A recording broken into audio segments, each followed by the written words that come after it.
Hey, Moose, good to see you. Our next guest, I came across a LinkedIn post by Dan Mapes. Dan Mapes is the creator, co-founder of the Spatial Web. He was been on the show, and he put this thing on LinkedIn about cognitive gravity, and there's some links to consciousness. So I followed that thread a little bit, and I came across Tim Roibu, who's our guest today.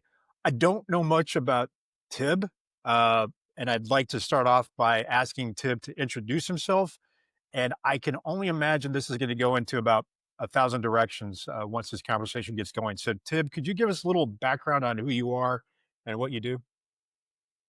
Hi, yes. Thanks for having me. I've been following you for some time now. I'm a Romanian researcher currently based in Romania. I am a researcher that's really focused on cognitive systems, especially through a geometric lens. So I have a very particular focus on understanding how cognition works a lot of in a lot of fields, especially in innovation, especially in philosophy of mind, especially in science and technology. So I look at various aspects of cognition through a geometric lens. Um, this has been going for a lot of years now. Plenty of research has been done in geometric cognition, cognitive geometry, and neurogeometry, and this kind of led me to my own theory of mind uh, that's called the polynon, which is a geometric concept that allows us to look at cognition through various aspects that we will probably discuss along the way. Oh, absolutely. So, one of our friends and several of our guests have come on the show to talk about sacred geometry, Euclidean geometry, and then sacred geometry. We've seen that there are some amazing connections, not just on our planet, but inside of our minds. There may be a connection to how we see beauty and time in the world that's connected to geometry. We understand that that's out there. One of our theories or hypotheses or assumptions is that in markets, we have a consciousness, a global consciousness that is projected onto markets, and therefore there may be a geometric shape being, formed in front of us as we watch price and time move around. That's not to say that that's true or not. It's just to say that, hey, if all of this consciousness is true and we're projecting these things out onto reality, shouldn't geometry have a play in a lot of this? And I think a lot of people push back on that, say, how does geometry have anything to do with how we perceive reality? I don't know. I don't know how to answer that, but maybe you do. So can you give us a little background on, like, what is the difference between geometric cognition and cognitive geometry? Can you start there? Is that a good place to Yeah, start? that's a very good start. So first of all, I do believe as well that there is like a collective consciousness, not necessarily that we tap into or it's emergent.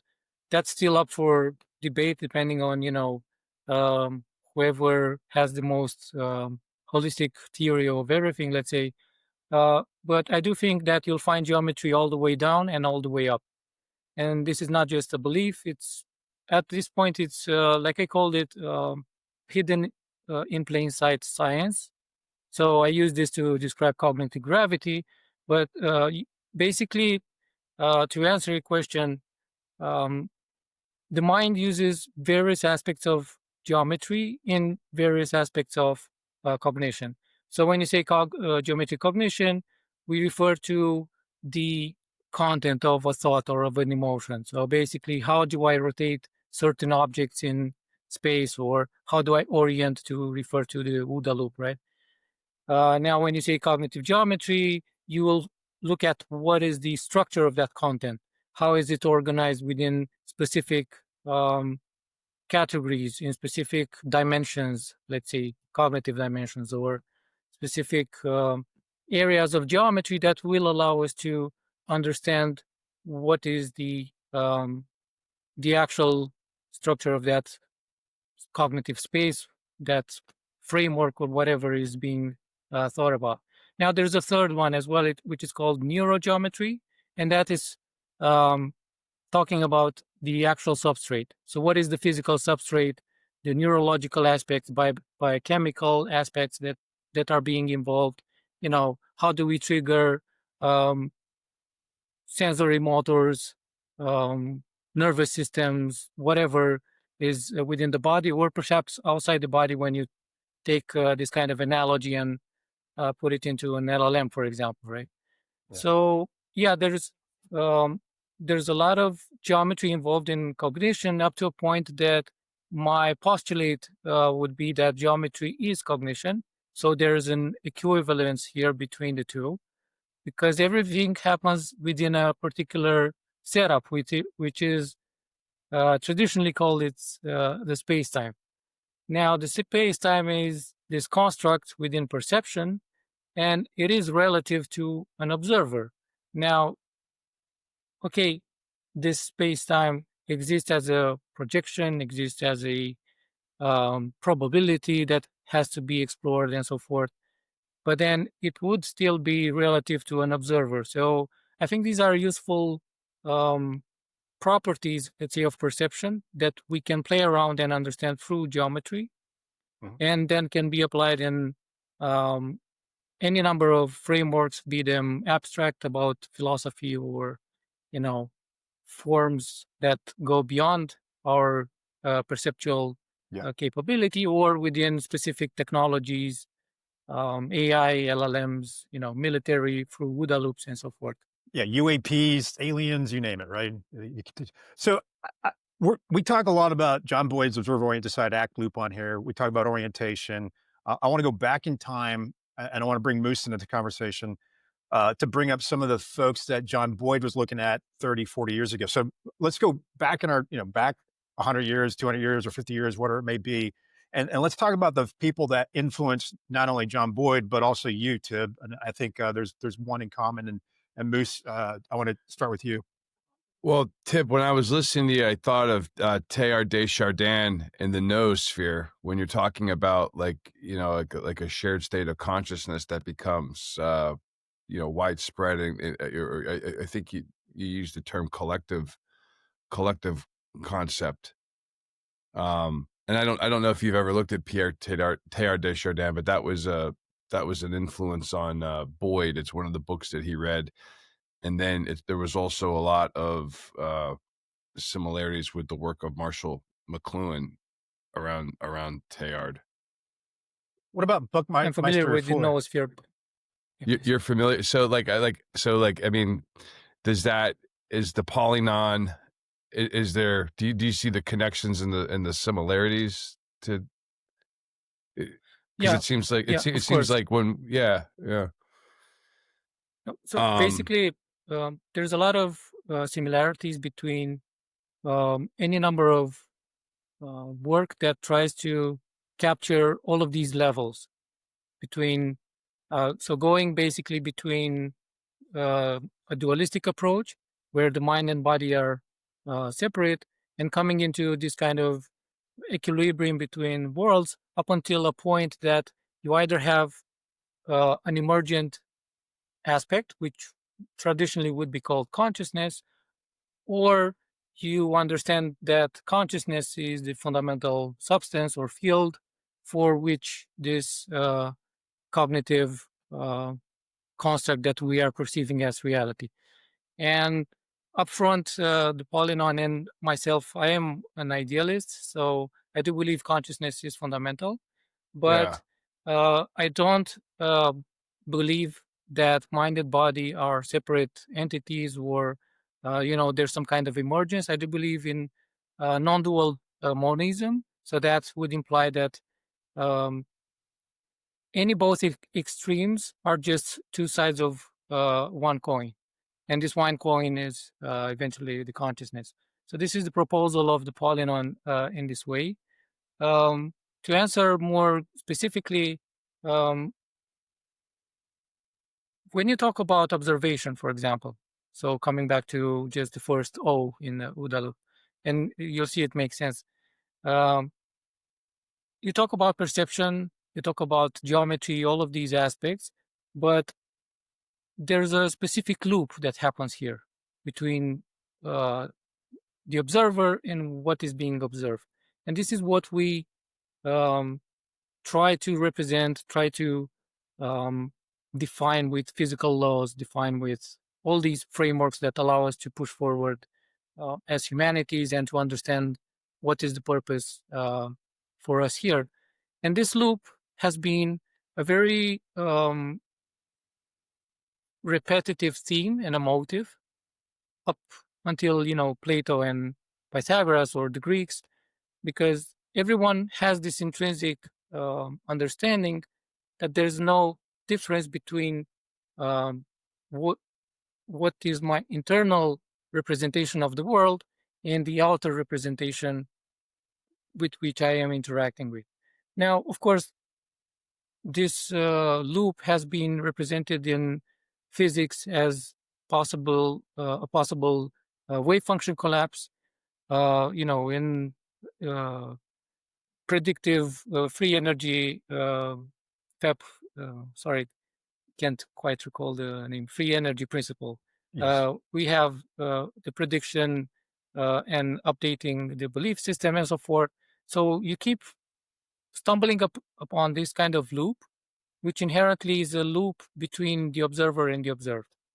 And now, in the Polynon, this is tackled through a geometric lens. So all of these frameworks are kind of arranged through geometric principles, geometric constructs. What is this framework tapping into? Is it tapping into geometric cognition, or is it more abstract and it's about the construct that we use with our mental capability? So I don't know if this answers your question, but No, please follow up. Now, on I was hitting along the lines that, you talk about like I thought, like the noosphere that Teilhard speaks about, it's where every mind is the center and they're connected, and you're talking about holography, which is it seems to me to be extremely similar.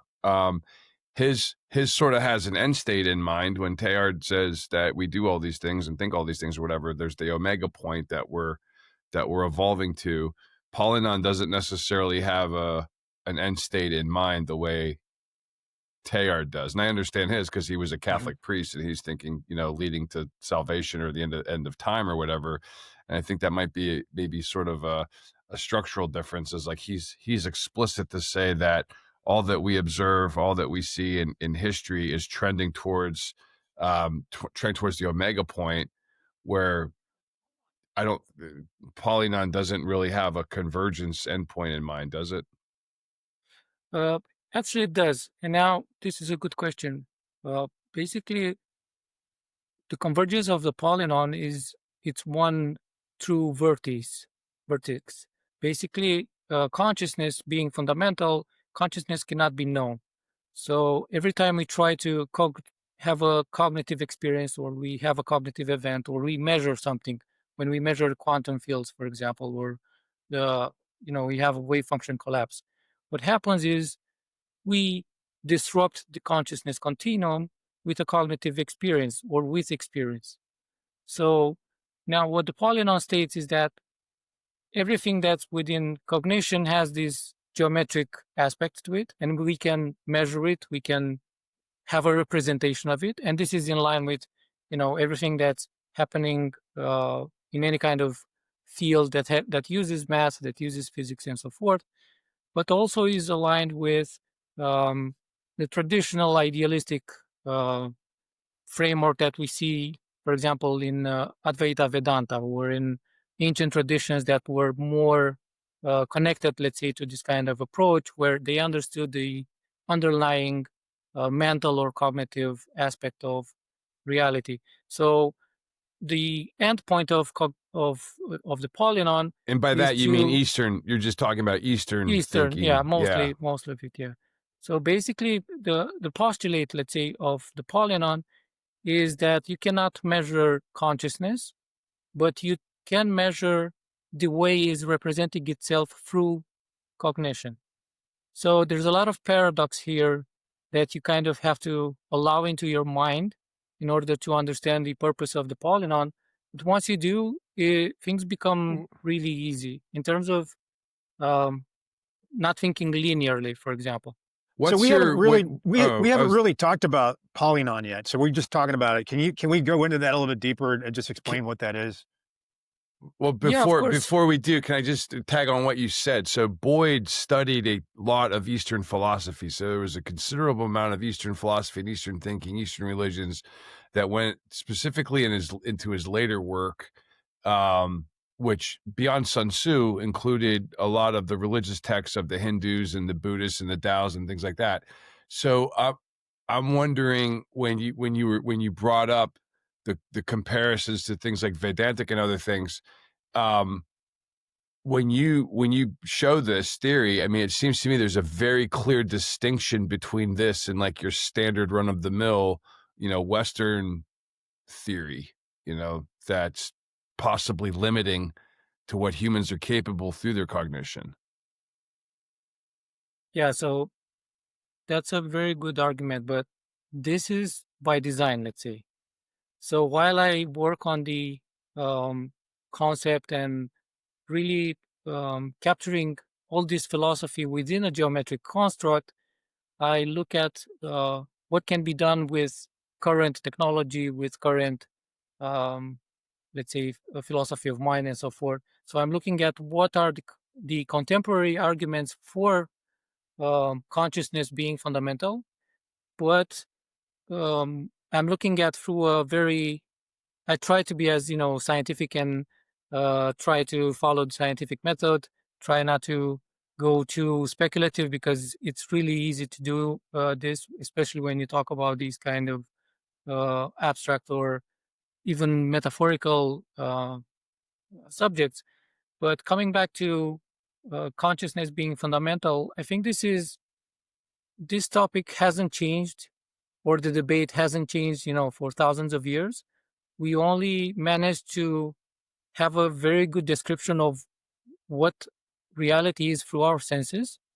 So, what reality uh, looks like when we perceive, when we smell, when we touch things, and so forth. Now, this has been also discussed and captured by all of these wonderful theories, which allow us to have these conversation and so forth. But what the Polynon does is trying to look at what cannot be described. So when you say a polynon, you say multiple non-events. Now, if you consider that consciousness is a continuum, what you try to do is to measure consciousness. Now, you cannot measure consciousness. So this is the most abstract and elusive, let's say, topic. So what you do instead is you measure your own experience of consciousness. And this is where everything unfolds as the reality we understand and we live within. So now the polynon being a measure of the non-measurable, if you ask me, okay, what does a polynon look like? Well, it's just a dot, because everything is in superposition. Everything is just everywhere and nowhere at the same time. But if I try to, if you think of the continuum of consciousness as this continuous string, if I try to measure it, what I'll do, I'll kind of divide the string into edges or whatever geometric aspect you want to think about. Now that thing becomes the representation I have of a specific, division or a specific segment of my continuum. But that continuum doesn't stop because there's no difference between now and a particular now in the past or in the future. It's just my representation of it that changes. So this is where the polynon comes in and allows you to kind of understand the uniqueness of consciousness as a source. So the postulate here is that all the vertices of the polynon or any other geometric representation we are going to visualize, all the vertices are pure consciousness. So this is where a lot of the trickness that paradoxes come into, all of these kind of abstract truths and multiple truths existing at the same time come together. And this is where holography, and you mentioned earlier, this is where holography comes in, and this kind of unfolding a substance that doesn't have any representation. You unfold it or unfold it into representation, and you start to um, allow experience, cognition to come in and define that subjectively, let's say.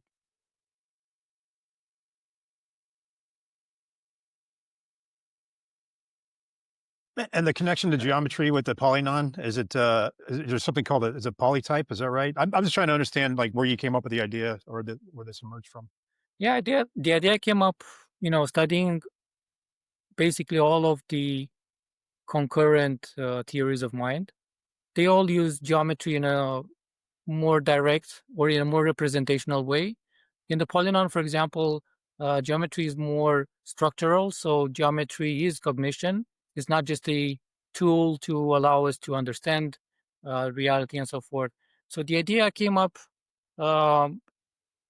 during my research for perception. I was heavily interested in why things are the way they are, the traditional philosophical answers. I was trying to look at how we represent world, why do symbols work the way they do, and so forth. And I stumbled upon geometry as a tool of representation. And you mentioned secret geometry. You can easily, go down the rabbit hole with occult and metaphysics and all these representations. And this led me to an understanding that these are very good representations of not just the world outside, but the world within. Mhm. And this all was ultimately followed by very good understanding of, that the mind and the senses are only um, a representation, and they're only a small part of something that's outside of what our senses allow us to perceive. And it's Right. not just, there's a lot of theories for why this happens. Evolutionary theory, we have the entire Plato's cave, let's say, Mhm. slash illusion lineage, where now you can see it in the headset theory, or the all kinds of simulations, or all kinds of constructs that just don't allow us to see reality as it is. Yeah. I think we see reality exactly as we supposed to do as entities in this Yeah. particular uh, sliver of reality. And now uh, I was heavily influenced by German idealism. Kant really opened my mind in terms of the limits of what can be known. Mhm. So, for example, when you look at knowledge, uh, you easily can conflate cognition with knowledge. So, I think this is a very clear distinction that can be made further down the line between LLMs and human cognition. Uh, But then once you kind of look at the tradition and how knowledge is treated as limited through the senses, but also limited through its own capacities. So even if you extract, let's say, some of the senses, you do have a capacity of knowledge, but there is a boundary to that. So Yeah. my question was always, what is beyond that boundary? So we have the What- phenomenal world, right? So this the world that we experience, and you brought this up, and I want to kind of throw something at you or out there. So there are things out there that we do that are available to us that we just don't need. We talked about on the show quite a bit how our brains, our minds are very expensive organs. The brain is an organ, and that it needs to reduce energy. So through the sensory organs, it receives sensory information. Animals have different sensory organs, potentially. Dolphins have different sensory organs than we do. And then there are things in the world around us, we'll just call it the world or environment, that we just don't have access to because we just don't need it. It doesn't mean it's not there. So that's, we have our phenomenal world. And then what's the other world called? Is it, I The forget the name. noumenal. The Yeah. noumena. What's the and then there's the Yeah. Fantasia. Fantasia. Fantasia. Fantasia? So when I look at that and I think of the way you explain that through your map, like the phenomena, you call that P plus, right? And that's our senses, right? That's our observations. That's the things that unfolding in reality. And then the Fantasia is the P minus, right? And that's what we're representing internally from our orientation, like our experience, our understanding, our knowledge, our ability to sense and see. That's the holography, or that's our thoughts and imaginations. And then the noumena, that's what we can't perceive, right? That's the unknown, that's the uncertainty of why we even have to decide and act in the first place, because of the nature of the noumena, where there is no certainty, right? Am I following that right? Yeah, that's correct. And even more, you can think of, so traditionally the noumena is called the thing in itself. So what does the thing look like beyond the senses? And sometimes, you can call it, once noumena becomes a phenomena in the Polynon, this has two valences. One is physical and one is mental. There's no clear distinction between them. And I'll give you an example. If now I say apple, your mind will immediately see an apple, even though there's no phenomenal apple in that you can touch, right? But there is an apple uh, within your mind. So the brain doesn't understand the difference between these two valences that we keep toying around with, and we keep adding granularity, let's say, and we keep creating frameworks. The mind doesn't care about that too much.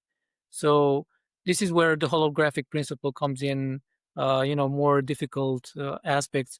But to return to the nominal, you can think of it as a form of uncertainty. Like it's an unconditioned thing. This is something that I picked up from Mally P. Hall, and it has driven my understanding that the unconditioned is the source for the conditioned. So um, this also speaks to a very good mechanism that I have been using. It's called via negativa.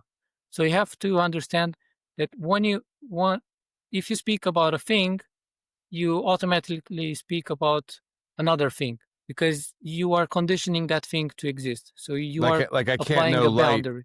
Like I can't know light unless I know dark too, right? Exactly. So this Yeah. is also where Markov blankets come into, where you have the distinction between what's being predicted and the sensory apparatus that's measuring that prediction, or that's measuring. But in the Fantasia, do I destroy and create? Do I cognitively destroy and create my own internal representations based off of my being and myself and my feelings and my emotions, my experience? I'm constantly destroying and revising that Fantasia based off of the phenomena that I come into contact with, or the noumena that turns into phenomena. Is that reorients me, and then my old previous models get destroyed and new ones get cognitively written? Yeah, of course. I mean, this kind of cycle happens ad infinitum, right? So we constantly perceive, we constantly update our neural circuits. We have this capability, this neuroplasticity that allows us to update beliefs and so forth. Of course, some of them are kind of too embedded. Some of them are hard coded, so you cannot change them. But that doesn't mean you cannot, add effort and try to work against them. Let's say, various beliefs or various neural structures don't allow you to believe something, I don't know, or they're just an impediment to your specific goal. Then what you do is add effort and you try to go against the river, let's say. I mean, here's the upstream. question I would ask Ponch then, and bring Ponch back into this. Is like, I mean, this is another example of where we've run into something. We've caught up with Boyd. Yeah. We've caught up to him, that he may have had a difficult time articulating this, as I read Tib's work and I see it really does amplify what Boyd was trying to point us to. No, absolutely.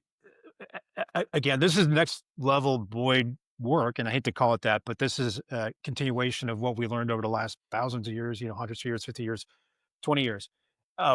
What I believe Tib adds to this is a better helps us understand the OODA loop in a way where we can put that Markov blanket on it and potentially say that those that geometry. Because sometimes, Tim, I'll take Metatron's cube and put it in orientation, John Boyd's orientation, and say that is the center of everything.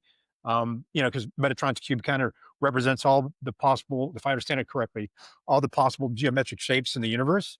If I might have that wrong, and that orientation is inherently built in, and potentially it is below our conscious level, if you will, and everything around us has some type of geometry, some type of attractor in it. It moves through that attractor space, which makes us see it. Reduces the energy we spend on seeing it. So that's kind of what I'm gaining from this, and I may be completely off target here, but there is an element that helps us understand how we understand and shape the reality we're in. I think, Tib, you're also challenging us that you have to explore reality beyond what's empirical that you can see. And this is where Marshall McLuhan would tell us, like, you can't just focus on figure of what you can see. You have to focus and think about ground what you can't see.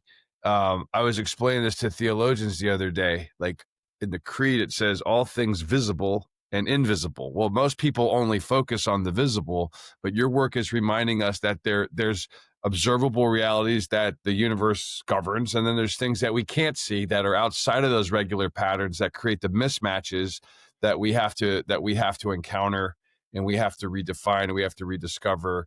You talk about like nomic, non-nomic, non-vents or no vents, non-events. I mean, those sorts of things that aren't necessarily predictable, aren't necessarily visible by KPIs or metrics or market data, that there's ground beneath it shifting behind our senses that we're not aware of given the nature of uncertainty and other things, which is why you're saying what you're saying, and why Boyd is telling us to constantly we have to keep creating and destroying our interpretations of the world. Yeah, that's very well explained. I think this is in line with the via negativa approach, where you define a thing by what the thing isn't. So this allows you to shift your boundary, your perceptual boundary that you kind of already have decided upon. So you have your belief system that tells you, look, this boundary of this thing I'm perceiving is based on these particular expectations or these particular properties.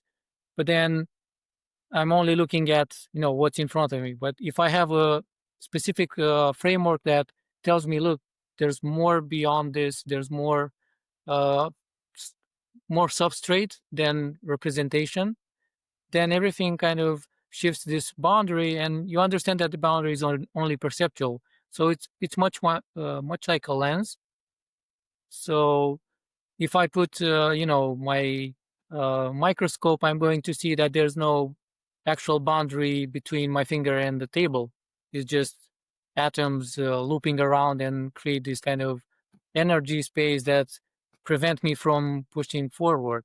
And now if I add a more powerful lens, I go to the Planck scale and I see, wait, there's actually just information below. But what is information? Well, information is this kind of elusive things that we use in our computation models, and it allows us to understand reality as it is and have a representation of it in the first place.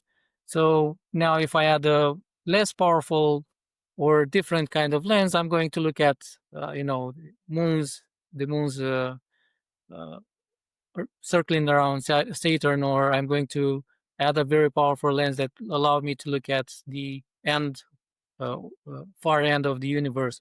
So it's all about perception, and it's all about, let's say aperture, cognitive aperture, if you want. And Poncho, you mentioned attractors. Yeah. That depending on what you observe and what you kind of analyze in your OODA loop, you have these attractors that push you to a specific decision, to a specific action, and this comes into the concept of cognitive gravity. Yeah. So when you talk about space-time and especially space-time relativity, you have to look at it through a lens of from the observer's perspective. And the way I was looking at it was, so if the observer is defining the space-time through its representation of it, let's say, and amongst the properties of this space-time, we have a curvature that allows objects to have gravity. That means you can talk about a specific kind of cognitive gravity in which elements of representations of that space-time are going to follow the same rules. Now, you've probably seen what I wrote in terms of how gravity has been used along how it has been used across economy, across computation. Earlier, even 2023, we have a mental gravity model proposed by a scientist in Australia, I believe. So there's a lot of metaphor and also a lot of direct connections between Newtonian gravity and how we can compute various aspects of semantics, various aspects of um, structured cognition, let's say. So now when you look at this holistically, you can understand that the property of what we consider an outside space-time can be analyzed and used in what we would traditionally call mental space. And there's a lot of theory about this as well. You have one of the most influential would be Peter Gatherford's cognitive conceptual spaces. Apologies. So it has been a very influential work in terms of understanding how cognition is being arranged mentally, how you can apply various geometric properties, spaces to organize cognition. And this has been further used in the development of artificial intelligence. So there's a very clear influence on how the LLM geometric deep learning, let's say, has been influenced by geometric cognition in all this area. And now, coming back to cognitive gravity, you can use this kind of structure to understand why certain decisions are being made.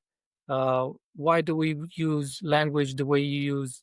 For example, if I feel sad, I'm going to feel heavy. If I'm happy, I'm lighter, and so forth. So there's a lot of already embedded analogies, gravity analogies, or gravity-related analogies in our language. So it's kind of sitting there, waiting to be analyzed and waiting to be kind of developed into this beautiful holistic framework that allows us also to transition between domains, between various fields of science. Well, it also reminds me of the conversation we mentioned before recording with your countryman Adrian Bijan, that it really does negate negate the concept that the universe is just some random happy accident that just came out of nothing. There's clearly there's structure, there's clearly design, and you can define that however you want, but it doesn't necessarily negate the concept that all of this is by design and all of this is with intentional structure. Now, we don't have to say Catholic or Orthodox or Jewish or Buddhism or anything we don't have to get into those arguments, but it does really seem to negate Orthodox atheism that rests solely on science, because what you're showing here is that science is actually proving that, hey, we don't know everything, and there's a lot of uncertainty, and there's a lot of things that phenomenally appear that were previously I forget that our Fantasia encounters phenomenon that was Newman before, right? Like it wasn't anything before. And it goes also too back to John Boyd's snowmobile, that when, it wasn't there and now it is. Yeah. And the reality was it was there all along. You just couldn't see it, Yeah, so this speaks to this kind of space, which has plenty of descriptions. Sometimes is the Akashic space. Sometimes is the quantum field that is just a field of probabilities. For LLMs, it's a latent space. It's just vectors sitting around waiting to be tokenized. So you can approach this depending on, let's say, your preference, let's say from your bias or your training. Yeah. But in the end, we all come to the same conclusion, that this underlying uncertainty that lies outside of our phenomenal experience is there, and we have to acknowledge it by understanding that it is also the source for what we experience. And I think once you understand this kind of dichotomy between the things, and there's no causality in between them, let's keep this clear as well, because we're built to perceive reality in a very linear fashion. But it's already been established there's no locality of any cognitive event. There is no linearity of time as well. But we Right. keep pushing into this direction with all these frameworks, which is fine because this is how the world works. But in order to have a complete transcendence, let's say, we have to allow paradox. We have to allow this kind of non-identity principle where I'm not going to identify with either the phenomenal, with either the noumenal. I'm going to have an experience. I'm going to understand it. But as I push forward, towards my final entropic state, let's say, where my information is going to go back into whatever the source is, I am going to be very aware that that source, I was a representation of that source. I was a diffracted version of that source. And you can think of, and I use diffraction for a specific reason because it's a good analogy to think of how we have local experiences, even though we are part of the same source.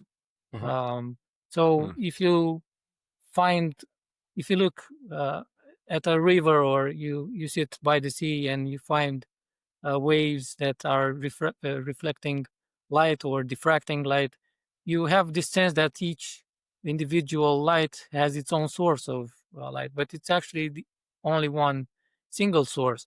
And you can easily do this with cognition through geometric models and through the polynon.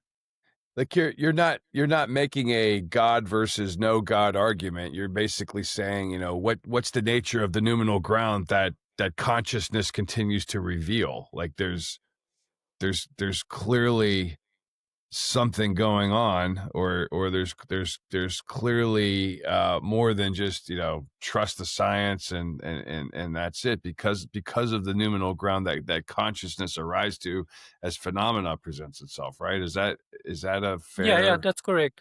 And of course, like you can say, you can define this as God. I mean, tradition has been used traditionally. This realm has been defined as God, by Spinoza, by Leibniz, by all of these big thinkers. Even Einstein believed in God, right? Heisenberg, that Boyd Heisenberg. Heisenberg said something along the lines of, you go into this thinking that there is no God, and the deeper that you drink from the glass of science, the closer you get to God. Like you realize there's something. I butchered the quote, but I'm going to share. So you have this kind of substrate to which we are trying to find what is the boundary of. yeah. Right? I'm just sharing what's on your website right now on the screen. It's coming back up. The state of consciousness, and it's kind of related to the topic we're on. Um, I mean, we'll give a link for everybody to see this, but can you walk us through? I mean, many of the things you already brought up are on this web page, Yeah. but can you walk us through a little bit more on this? And before Yeah. you So do that, I'm kind what of you're curious. seeing here, Yeah, you have like please. constructor theory, you have assembly theory, a lot of things that we've had on the show. We've a lot of, there's a lot of commonality between what you're talking about and what we look at in here. You got David Chalmers on here, but can you walk us through a little bit more on what this is? Again, there's Anil Seth right there, right? Which is fantastic. So take us through this a little bit. Yeah. So basically, right about the time the paper from Robert Lawrence Kuhn came out, the state of consciousness science, I was looking at the most prevalent theories in order to understand where is the polynon coming from, how does the polynon compare with existing theories, what are some of the blind spots as well. And Robert Lawrence Kuhn made this very comprehensive landscape of theories of consciousness. And this allowed me to look at some of them and most of them actually through my own individual um, topics of interest, let's say. And I am specifically interested in how most of the theories talk or integrate the observer. Some of them don't even take into account the observer. How is the wave function used? Because if you are going to talk about the observer, if you are going to talk about this specific type of reality or another, you have to take into account the wave function, especially because it hasn't been um, defined other than some kind of an epistemological boundary condition or some kind of effect between um, systems that interact within what we call measurement. I'm also interested in how noumena is treated. Now you have Bernardo Kastrup, who is favoring, let's say, integrated information theory as the most effective theory in explaining or defining reality through the nominal. Um, so there's a lot of blind spots that I try to build upon because this is also that's coming in from my training as a foresight practitioner. So I'm used to look at a specific market or a specific industry, try to identify the properties of that system, try to look at it, from various angles, and build where people are not looking at, for example. And this also comes into uh, draws back into the Negativa and looking beyond the borders and looking at what's the what's lying outside of specific theories, and I try to build on there. I went to Jesuit school, so it was extremely philosophy heavy, and Thomism with Thomas Aquinas's five proofs of the rejection of to demonstrate the logical rejection of atheism. And I feel like the more that again, I keep coming back to this, but the matter first approach that the physicalist orthodox atheist has, I mean, you're really making that argument wobble. Like you're really making that argument seem shallow and contradictory because it negates our own cognition and understanding and ability to process the phenomena that we encounter in the world. I mean, in a lot of ways, it defines that as its own Fantasia, right? Like that matter first atheistic approach, that physicalist approach, or whatever. That's someone's Fantasia based off of phenomena that they came into contact with the noumenal thing that we don't even know. Yeah, but I have Like to the observer, the restate. observer is the lens. Like always is like the observer is the lens that's filtering what it is that they see. Yeah, so coming back to the holographic principle, I think this is something that allows us to understand that both matter or non-matter, depends on you what that non-matter is, mental, metaphysical, or whatever. They're both complementaries of the same substance. Now, the observer is defined in the Polynon as the function of self-reflection for consciousness. And this Yeah. comes back to some of the properties of the Polynon. So when you look at the, let's say, if I ask you now to visualize a cube, now the edges of that cube would be our own measurement of that specific cube, since the vertices are all equal and identical because they're pure consciousness. So there's no distinction between them. And this is, in some sense, it's similar to the one electron postulate from Wheeler, where you don't have any distinction between any type of this kind of entity. So there's no distinction between any conscious experience you have. There's a difference between the experience itself, but there's no valence between conscious moment itself. So that's why the postulate here is that the vertices of this particular cube are, in superposition, or they're equal and identical. And what we're doing, we're just adding our own expression, our own experience of that cube. I'm trying to visualize it. So what I'm going to do, I'm going to unfold my cube into cognition. I'm going to add edges. And this is where, a specific mechanism that I'm currently working on allows us to have this binom between phenomena and Fantasia, where all this comes together. I mean, you're basically like, I think a Polynon, it sort of kills that arrogance of that only the measurable is what's real. To some extent, yeah, but we have to make also room for this kind of equilibrium between worlds. So it doesn't, say that the materialism side is not correct, or that reality is an illusion, therefore it's a lie, and whatever is out there, it's much more. No, everything is correct as it is, and we have to acknowledge that it's just only one side of the story, or one particular narrative or folder within all of these so many stories.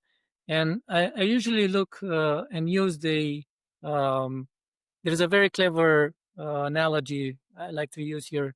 So you have a cylinder that looks like a square from one side and as a circle from another side.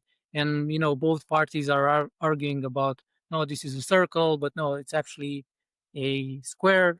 And you have a third observer that sees, the cylinder and points, Yeah, that there's an underlying truth, and both of you are right. And this is where, that's the Boyd pyramid kind of discussion. Yeah.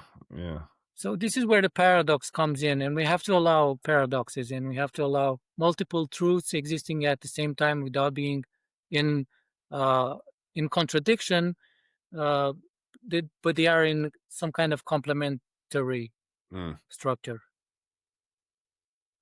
And yeah, I mean, again, the Polynon allows you to kind of have this transcendence, and you can see this this type of mechanism in quite a few other theories, let's say, or loops, especially in the strange loop of Hofstadter.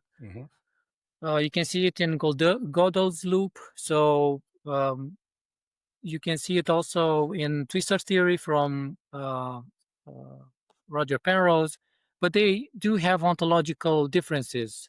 So, for example, the commitment I do here in the Polynon is that every representation or every geometric aspect is cognition. So every number, every line you are going to do, so any kind of theory you are going to create out of these shapes and representations are only going to be about cognition. Now, what the Polynon does is flip this. So if I'm going to draw now a whatever geometric shape or whatever, that's an inanimate representation of something that's purely subjective, purely conscious. So that's why the Polynon flips this by keeping, the same kind of via negativa approach, looking at what defines this representation. So if my consciousness is the source for this representation, that's why every vertices of any polynon, denon, hexanon, and so forth, no matter how many edges I'm going to add or vertices, every vertices is going to be pure consciousness, and anything else is just my representation, just my experience, and so forth. So there are a bunch of competing theories and principles out there that are not necessarily diametrically opposed, but to me they look at whatever from their own lens, and I'll throw a few out there. Free energy principles suggest that we have an active inference suggests that we actively go through a simulation and we actively engage and we get some feedback from the environment. We get predictive processing, and then on the other side you get ecological dynamics, ecological psychology that says there's no way we have any prediction, there's no way we have a role model, and we just do these things. Our view is nobody's wrong or right. It's just that collectively they're looking at this elephant, and go back to the description of the and we have a video of that, by the way, where we show an object. Look, you're looking at it from different angles, like what Moose brought up with the pyramid. Nobody's right or wrong. We're all seeing this from our own perspective, from our own lens. Collectively, we're going to build a better understanding of why we're here, potentially, right? So let me ask you this: Why is this research to you? Why is it important? Why do people study consciousness? What's the end state? Where we go, or the direction of travel? Why are people interested in this? That's a good question, and I think this comes down to understanding our own subjectivity in a place that feels not suited for subjectivity. So because you're conscious of yourself, and so forth, this is kind of lets me know that I have a specific experience of this world that's unique, but that also fits within a larger scope.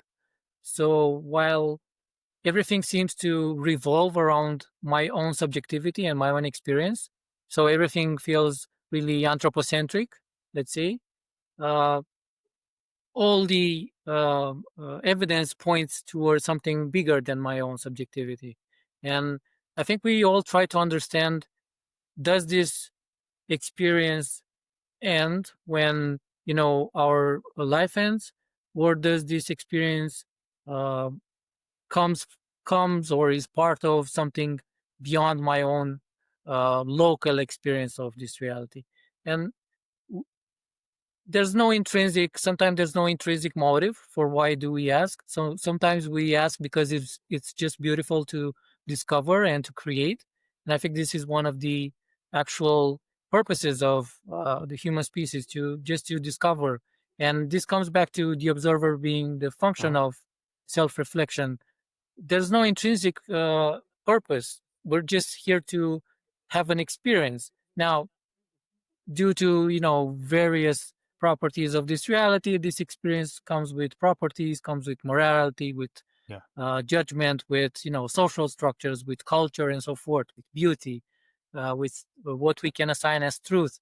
So we keep unfolding this experience into various models, various geometries, but in the end, we're not going to have a complete or true answer until we are not phenomenal, not part of this reality. So all we can do is have better and better representations that are aligned with the majority, let's say, and that allow other theories to be captured in. So this is one of the other purposes of the Polynon, to look at and kind of embrace all the theories and not create more friction between theories.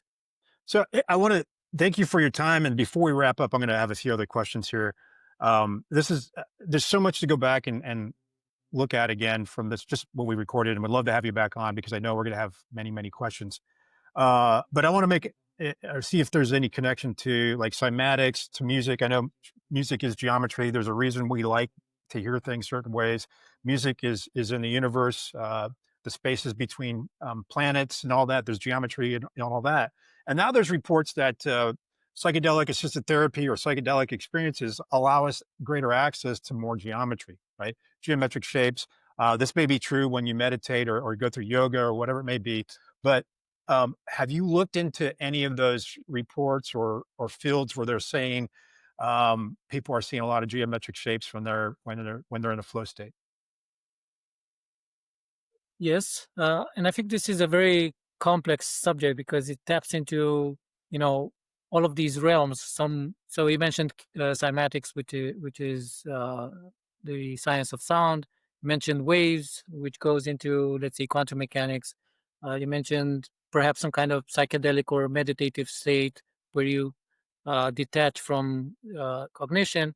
And um, I think the underlying motive here is that everything is some kind of wave, and everything has um, this underlying structure to which we can tap into once we don't focus so much on the cognitive aspect, or so much uh, of our attention is focused on a particular subject. So um, I think for me, this this geometric construct comes from a very particular loop I have been describing in for the Polynon, and it's a loop that appears when the observer observes itself, or uh, when you have two states. One is the observer, one is the observed. You can, depending on the positions in a state space or in any kind of space, you can create a Lee-Sajou curve, it's called. You'll see in one of my papers. So basically, you have two things that are perpendicular or orthogonal, depending on their trajectories, and you have a geometric curve that appears naturally when they when you look at the geometry between them. So this is a very simple way to look at any kind of wave. So the wave is not representing anything else but my experience of myself.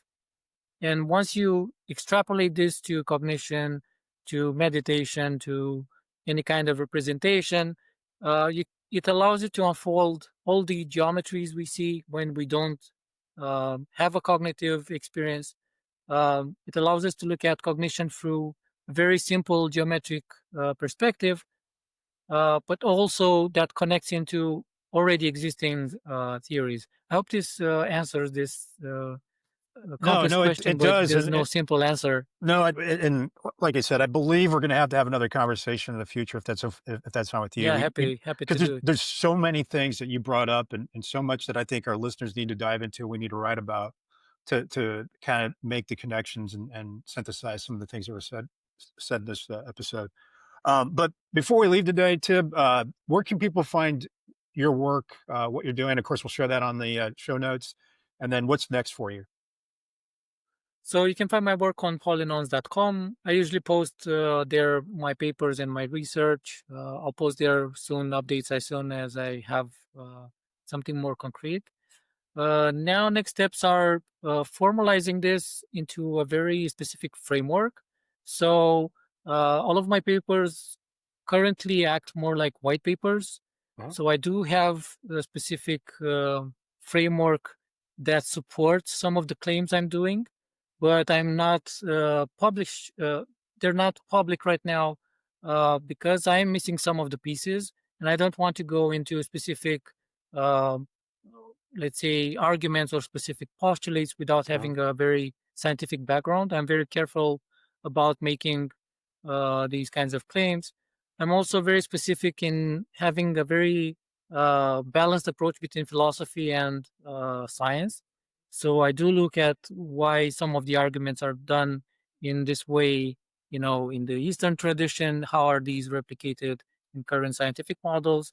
And you can see this across all the other theories. So yeah, basically I'm trying to go to market, let's say, with the Polynon.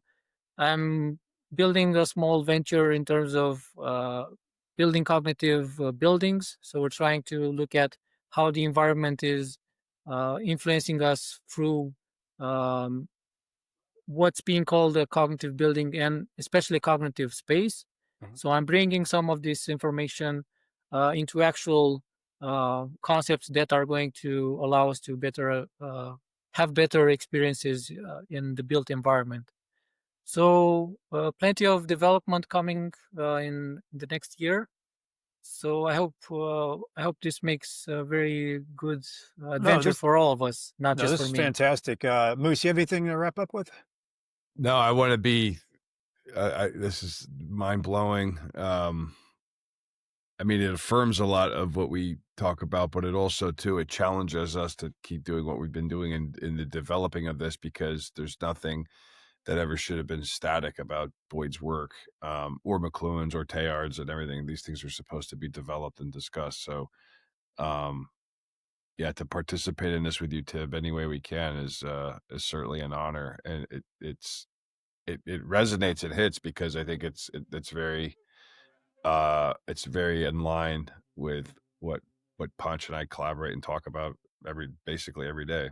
So Yeah, truly. so Well, thanks for being here, Tib. that. Thanks for having me, and looking forward for our next discussion. Absolutely.